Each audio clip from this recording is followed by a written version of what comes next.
اکثر لوگ سوم کلمہ تمجید کے جب ان حروف کو ادا کرتے ہیں تو بہت سی غلطیاں کرتے ہیں، لیکن آج کی اس ویڈیو میں ہم آسان تجوید کے ساتھ بغیر غلطیوں کے تیسرا کلمہ پڑھنا سیکھیں گے۔ آپ نے توجہ کرنی ہے، یہاں پر اکثر لوگ غلطی کرتے ہیں، وہ جب پہلا لفظ پڑھتے ہیں تو وہ پڑھتے ہیں سبحان اللہ، یعنی اس ہا کی آواز کو بالکل واضح نہیں پڑھتے اور نہ ہی اس ہا کو ایک الف کی مقدار لمبا کرتے ہیں۔ حالانکہ آپ دیکھ رہے ہیں ہا کے اوپر کھڑی زبر ہے، جس حرف کے اوپر کھڑی زبر ہوتا ہے اس کو ایک الف کی مقدار ضرور لمبا کرتے ہیں، تو یہاں پر ہا کی آواز کو بالکل واضح بھی پڑھنا ہے اور ہا کو ایک الف کی مقدار لمبا بھی کرنا ہے۔ تو کیسے پڑھنا ہے؟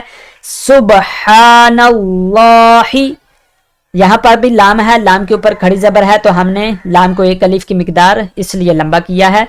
سبحان اللہ والحمد للہ ولا، یہاں پر یہ جو لام ہے، یہاں پر یہ دیکھیں اوپر آپ کو چھوٹی مد بھی نظر آ رہی ہے، تو اس لیے ہم لام کو 3 الف کی مقدار لمبا کریں گے۔ جس حرف کے اوپر چھوٹی مد ہوتی ہے اس کو 3 الف کی مقدار لمبا کرنا چاہیے، تو اس کو 3 الف کی مقدار لمبا کریں گے۔ دوبارہ سنیں کس طرح پڑھنا ہے۔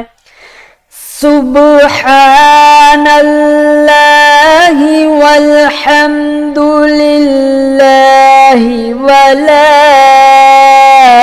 الہ الا اللہ واللہ اکبر ولا، یہاں پر دیکھیں لام ہے، لام کے ساتھ الف ہے تو اس لیے ہم لام کو ایک الف کی مقدار لمبا کریں گے۔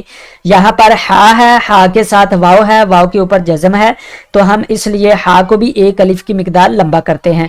تو جس حرف کے ساتھ الف خالی آ جائے یا جس حرف کے ساتھ واو جزم والی ہوتی ہے اس کو بھی ایک الف کی مقدار لمبا کرتے ہیں۔ تو کیسے پڑھیں گے؟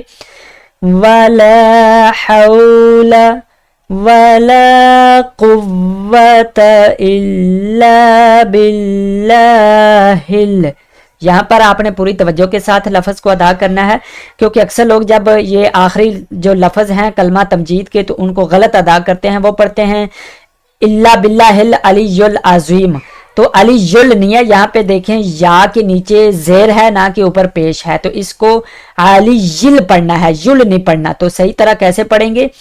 الا باللہ العلی العظیم،